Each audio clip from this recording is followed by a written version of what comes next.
Hey, good evening, folks. Chris Harris here. Another episode of Voices from the Stables, presented to you by Buck Sweep Sports. Welcome back. Another week of football. Uh, Clinton's still playing, so that means big game Friday night. Eastern Regional Championship game. Before we get into that, if you haven't done so already, please go ahead and check us out on YouTube. Subscribe to the channel. Check out all the videos, previous videos. See what Clint's been how Clint got here. Follow us on Facebook. A lot of content, a lot of pictures, videos, articles, and of course, you can always, any questions you have, suggestions, you can shoot me an email, shoot me a message up there. Uh, Gonna get started, man. No special guest today. You just got to listen to me run my mouth for about 20 minutes or so.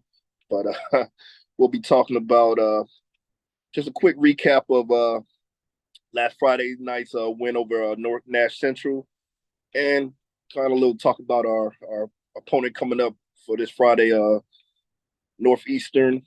So we'll go ahead and get started. Last Friday night, something our critics have been really tough on us about is, this team hasn't really faced, adversity during the game, hasn't really been tested, hasn't really been pushed, hasn't had to play from behind.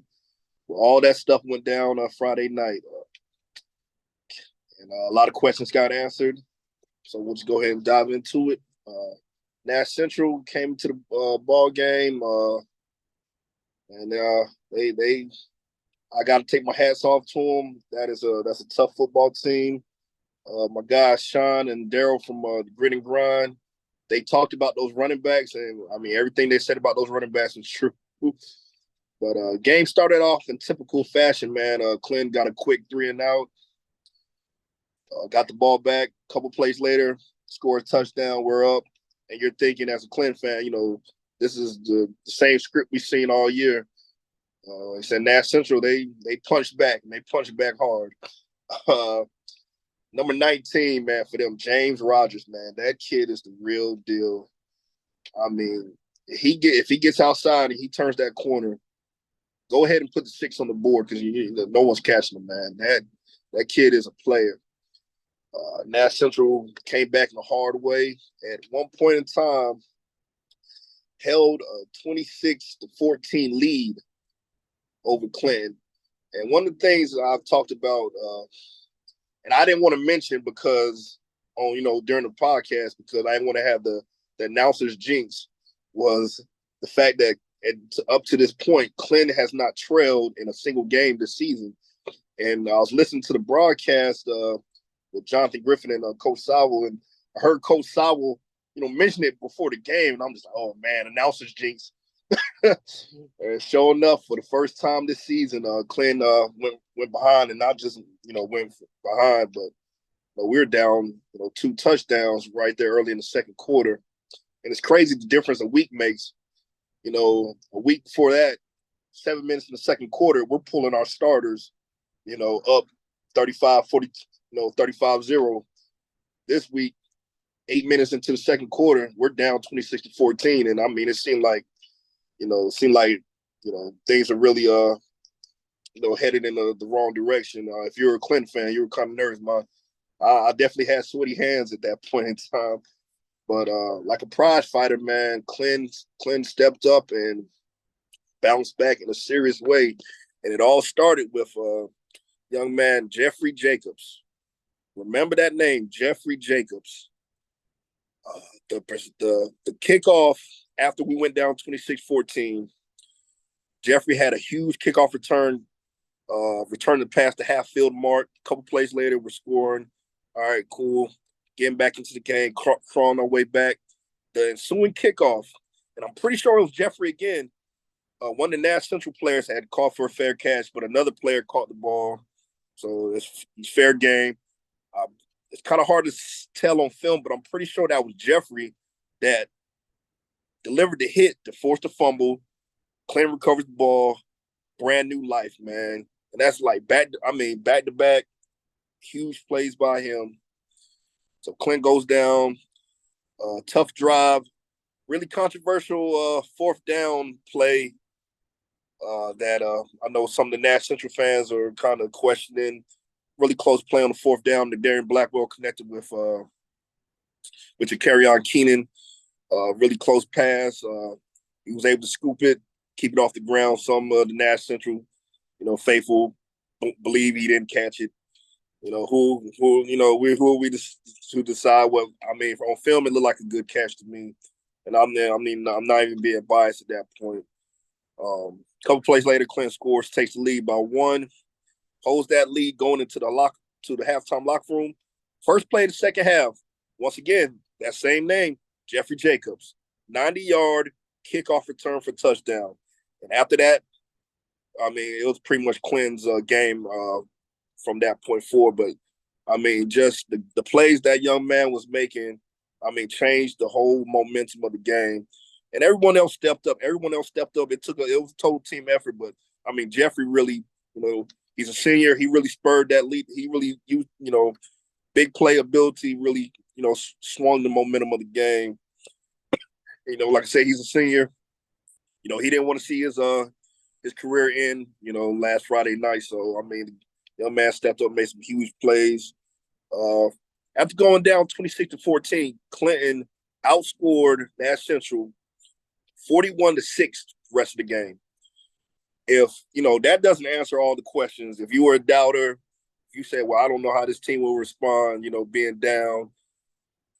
I mean, that should answer all your questions right there. And that Nash Central team, that's not a cupcake. That ain't a tomato can. That's a good football team. That's a good football team. We made our adjustments. We made the plays. 41-6 the rest of the way. Ended up winning the game 55-32. Moving on to the fifth round. And just like I said, if you're a Clint fan, man, you're a little bit nervous, but I mean, the boys got it done. And just a really, really great comeback for them. And moving on to that, I'm going to talk about my Buck Sweet Sports player of the game, which you could probably already guess who it was. Nobody, I couldn't give it to nobody but Jeffrey Jacobs, man. Just huge plays. They call him the X Factor. If you ain't got to ask why, because he was definitely the X Factor last Friday night. For my Trench Warrior of the Week, I had to, like I said, these guys make it hard every week. I mean, so many good offensive and defensive linemen we have. Had to flip over to the defensive side of the ball this week. Got to give it to the entire defensive line. They got burned a couple plays early in the game, but they made the adjustments, and they were able to adjust and really kind of follow in that strong Nash Central running game for the rest of the game. Like I said, holding them, after being down, 26-14, holding them to only 6 points. Defense played a huge part in, slowing them down. So those guys made the adjustment. Coaches made the adjustments. So that's my Trench Warriors of the Week. And before I close this out, man, just a huge shout out to Nash Central. They came ready to play Friday night. That is a really good football team. Looking at some of the guys they got coming back, that's a team that you want to circle, when it comes to talking about, two-way football in 2024. And remember the name, James Rogers, number 19. Like I said, man, kid's a baller. Like I said, man, just shout out to them, their fans, their team, their coaches. Solid football team, solid blue-collar football team that, didn't back down, didn't quit. So, I mean, all the respect to them and their fans, man. It was a great ball game. All right, so now leads us to this Friday night, man. 2A East Regional Championship game. The two best teams on paper in the East. Two best teams by record in the East, both undefeated. A lot of people kind of saw this coming, man. At one point in time, I thought we would be taking the trip up to Elizabeth City, but the RPI kind of, it went in our favor. And once again, we get to host the Eastern Championship game. Two big-time programs. Rematch of 2019 Eastern Championship game. But really looking forward to Friday night. But I'm gonna start out kind of talking about our opponent, Northeastern Eagles. So they're 14-0, 7-0 in the Northeastern Coastal Conference. That's a split 3A, 2A conference. Head coached by Antonio Moore, and this is something I really want to harp on, later on in the show. Antonio Moore, he's been there since 2005. That's 18 years of experience, man. 18 years in that program. He's really built it up. One of the things in the early 2000s, going into that part of the state had a reputation for those teams like the Northeasterns, the Edenton Homes, to be basically compared to what we play down here, a softer brand of football. They used to call those teams soft, and it kind of spoke volumes. In 2008, that was I think most would say was a average Clinton team that finished third in the ECC that year, went up to Elizabeth City during a playoff game, and I want to say they won. It was something like 51-28, something like that. And that was a higher ranked team, and a lower ranked Clinton team went up there and really pretty much had their way. So they kind of had this reputation of a softer brand of football. And Coach Moore, throughout his years, has really done something where he's kind of really changed that stigma, changed that stereotype where, okay, y'all think we're playing a soft brand of football up here. Well, I'm going to show you.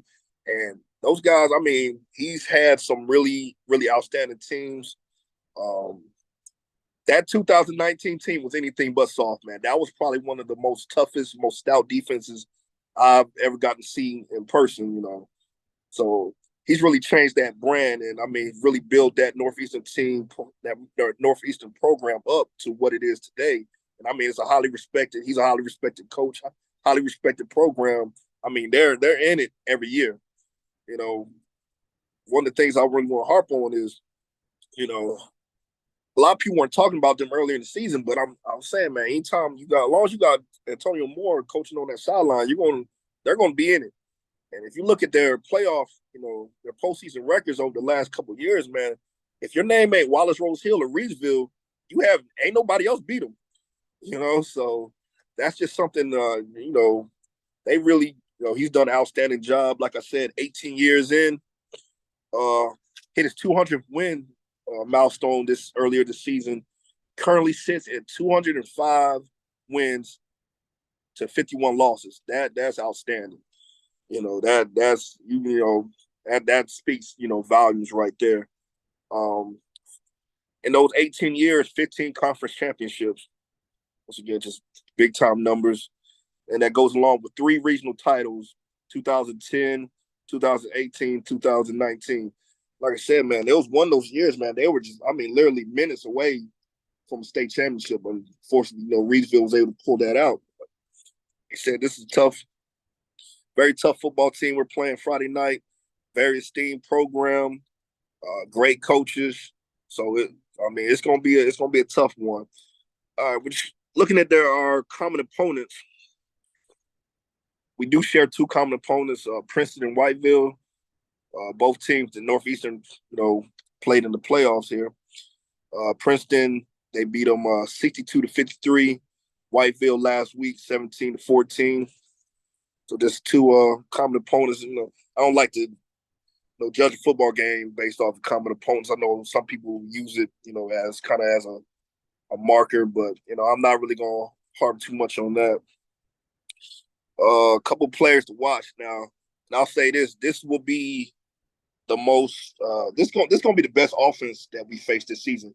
This is gonna be the first real, truly real, true balanced offense where they can hurt you. They're comfortable passing and running. You can't really. There's no set. You don't know what they're going to come at you with. And the numbers. The numbers are outstanding here, man. Just looking at some of the numbers, I'm going to talk about some of the players to watch. Quarterback Trey Jones, number 8. Check this out, man. Over 3,000 yards passing, 38 touchdowns. That's, that, like I said, right there, those numbers, really jump off the stat sheet. 9 interceptions. Another talented running back that we're going to have to deal with this week. Um, Running back number 5, Tasil Spencer. They call him the Jet. They call him the Jet for a reason, man. He's he's lightning in a bottle. He's a big time playmaker.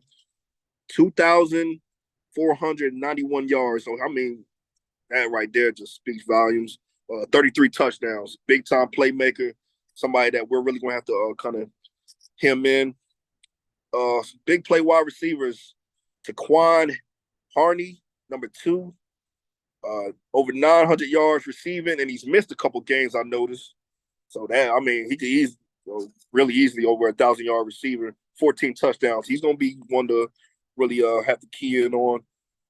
And wide receiver Tyrell Saunders, number 6, 800 yards, 9 touchdowns. And one of the biggest things I noticed watching these guys on film, man, they're big. I don't know if y'all know what yak means, man. These are big yard after catch guys, man. So it's going to be really important for Clinton defensive backs. Got to make plays in space. You got to, even if you let the guy catch the ball, you got to make the tackle right then. You can't, just focus on making the tackle. Don't go for the big, highlight reel hit stick hit. Just make the tackle. Because if you whiff on these guys and give them room, they're going to make a big play. They're going to turn what could have been a 9 or 10-yard reception, into a 30, 40-yard, 50, maybe touchdown reception. So just breaking down and making a play, that's going to be really important. They're going to force us to play in space. I mean, it's going to be a totally different, game opposed to what we saw last week where, everything was tight. These guys going to make us play in space. Looking at their defense, one guy that stood out, linebacker Devon Bell, number 4, over 100 tackles, 111 tackles. Garen Armstrong, number 9, 77 tackles, 8 sacks. And Jalen Mallory, 113 tackles, 6 sacks. So one of the things I was going to talk about, man, like I said, I talked about that 2019 team where that defense was just, outstanding.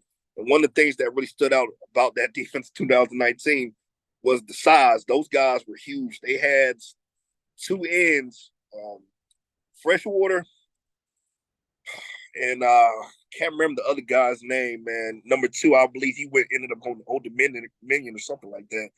But they had 2 ends, and we could not get outside on those guys to save our lives. And they also had some big size in the middle. So that front 7 that they had in 2019, just the size and speed combination was, like I said, one of the best I've ever seen. This year's team built a little bit different, man. From what I see, it looks like it's more they opt for more speed and size. Definitely didn't see the size of a kid like Freshwater out there, but they got some decent speed.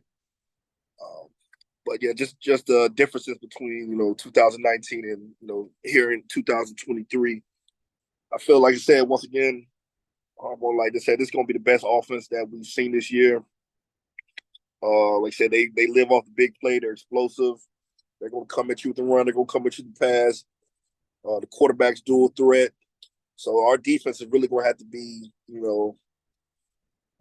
on point as far as just trying to limit the big plays and just getting off the field, man.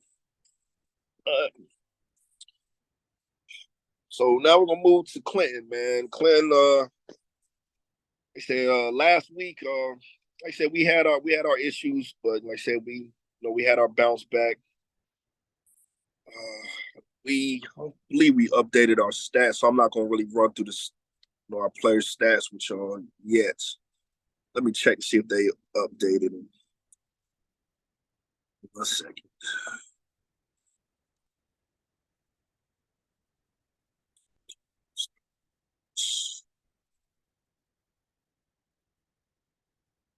Yeah, I think they still haven't updated them. Max Preps.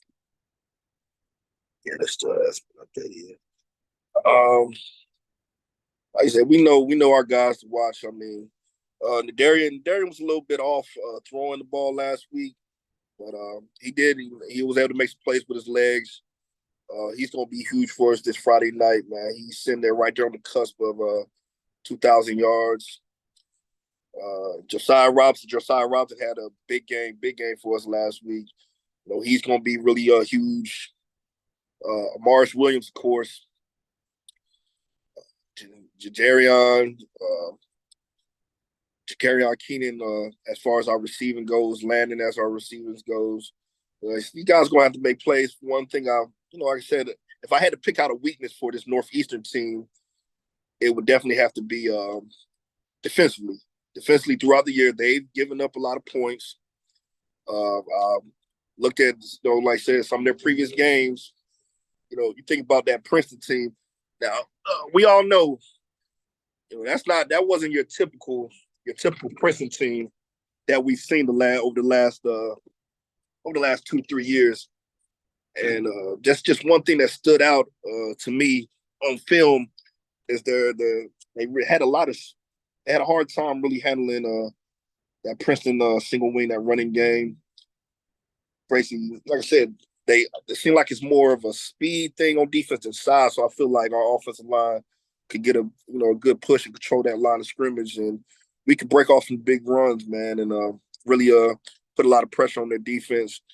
But I feel like it's kind of like hot and cold, because last week you saw them really kind of really hold down what was a pretty hot Whiteville team.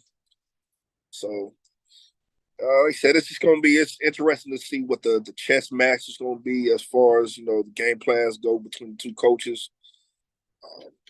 But I do have some keys to victory for Clinton. Offensively, Clinton, you got to stay on schedule. Like I said, if we do opt for a more power run game, you don't want to get those holding calls, those false start calls that back you up. Now you're starting first and 15, first and 20. You want to win first down, stay on schedule, keep those chains moving. Like I said, I already pretty much talked on limiting penalties. Sustaining drives. Like I said, it may be in our best interest to sustain some drives, use some clock, keep that explosive offense off the field. Let them. He says it's getting colder football weather. Let them sit there and on the sideline and get cold. Hopefully, and like I said, hopefully our defense can make the stops necessary to. Like I said, I don't feel like you want to get in a shootout with these guys. I feel like that's their comfort zone. So, like I said, man, try to use some clock, sustain drives, keep their offense off the field, keep them out of rhythm. And my last I said no turnovers, man. Penalties and turnovers, it goes hand in hand.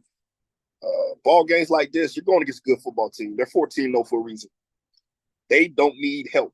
I always say that. Don't help your opponents beat you. Don't beat yourself, man. That's a good football team. They don't need your help. I'm pretty sure we'll get enough resistance from them anyway. Don't give them short fields. That's one thing that really hurt Whiteville. I saw last week, man. They had some turnovers. Went for a fake punt on the wrong side of 50, which I think really kind of swung.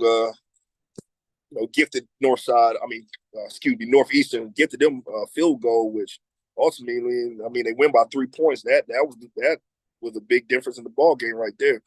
So, like I said, you got a good football team, man. Don't be going against. Don't give them any help. Defensively, limit the big plays. They're explosive football team. They live off the big play. That just like a Hertford County, they that's what they thrive off of. If they're going to score on you, make them drive the field. Don't give them nothing easy. Next, like I said, I already talked about this a little bit. Tackling in space. We're going to be forced to make a lot of plays in space. That's just how their offense operates. So when you get an opportunity to make a play, you got to make a play, because a missed tackle could change a 9-yard, what would be a 9-yard gain to a 60-yard gain. And like I said, a competitive football game like I feel like it's going to happen on Friday night, that could be a big difference. just making that quarterback uncomfortable. Whiteville was successful really getting a lot of pressure on that quarterback, and I feel like that's the reason why he had an off game. Definitely wasn't his normal self. And I feel like the pressure had a lot to do with that. Big number 58 for Whiteville. That kid he played the game of his life. Living in the backfield, really putting pressure on the quarterback, getting a sack. Yeah, and we have the front seven that's capable of doing that. Guys, Amaris, Josiah Dwyer, Nathan Fowler, Corin Blackwell, getting pressure on that quarterback is going to be big, and I feel like that's one of the things that can really, like I said, make the quarterback uncomfortable, make him hesitate a bit, make him throw it earlier than he wants to throw it.